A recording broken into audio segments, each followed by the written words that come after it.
حضور فرمانے لگے انسان جیسے جیسے بوڑھا ہوتا ہے نا دو چیزیں اس میں جوان ہوتی ہیں. پہلے حضور کیوں یہ باتیں بتاتے تھے؟ اس لیے کہ ہم جائزہ لے لے کے ہمارے اندر تو نہیں یہ فتنہ.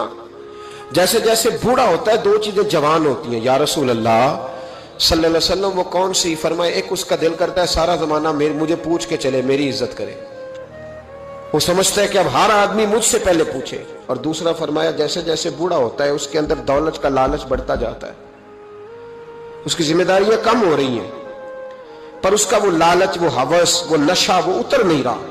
یہ تباہ کر دیتا ہے.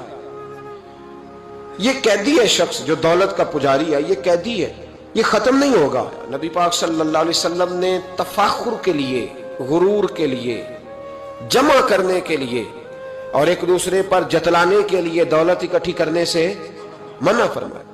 ایک شخص گزر رہا تھا تو بڑی تیزی سے گزرا نبی پاک صلی اللہ علیہ وسلم کے سامنے سے. حضرت ابو درداء رضی اللہ تعالیٰ عنہ کہتے ہیں ایک صحابی نے کہا دیکھو کتنا چست ہے، کاش یہ چستی دین کے لیے ہوتی.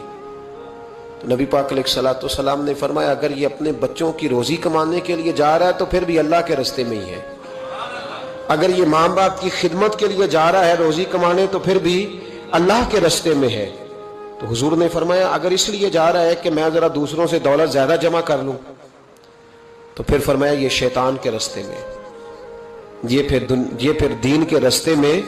وہ جو تفاخر ہے نا ہمارے ہاں دوڑ لگی ہوئی ہے دولت ہی دولت، اس لالچ کو پسند نہیں کیا. یہ طمع ہے، یہ دوڑ ہے،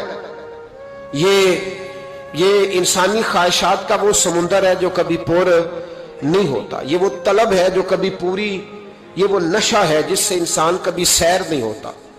اور قرآن پاک نے مثال دی، فرمایا الہاکم التکاثر، تمہیں غافل کر دیا ہے دنیا کی طلب نے، مال کی طلب میں تم اتنے غافل ہو گئے کہ حتی زرتم المقابر، یہاں تک کہ تم نے قبروں کے منہ دیکھ لیے. پیسے لینے جا رہے تھے رستے میں مر گئے، دولت اکٹھی کرنے جا رہے تھے کہ راہ میں وقت آ گیا. حتی زرتم المقابر، اتنا تمہیں گمراہ کر دیا، اتنا تمہیں غافل کر دیا دولت جمع کرنے کے لالچ نے کہ تم قبروں تک پہنچ گئے. آخری وقت آیا ہے لیکن ابھی تک دولت کی ہوس ختم نہیں ہوئی. آپ یقین کریں لوگوں کے پاس جو پیسہ ہے لوگ بیچارے اس پیسے کو دیکھ بھی نہیں سکے ساری زندگی. وہ بینکوں میں پڑا تھا اور بینکوں میں ہی پڑا رہ گیا، اس کو دیکھ نہیں پائے. اتنی جائیدادیں جمع کرنی تھی، ان جائیدادوں میں کبھی وہ وقت گزار نہ پائے. ان سے تو ان کے مزارے اچھے جنہوں نے کم از کم ان زمینوں میں وقت تو گزارا، وہاں رہ تو سکے وہ. لیکن دولت کا نشہ روز بروز لوگوں پہ چڑھتا جا رہا.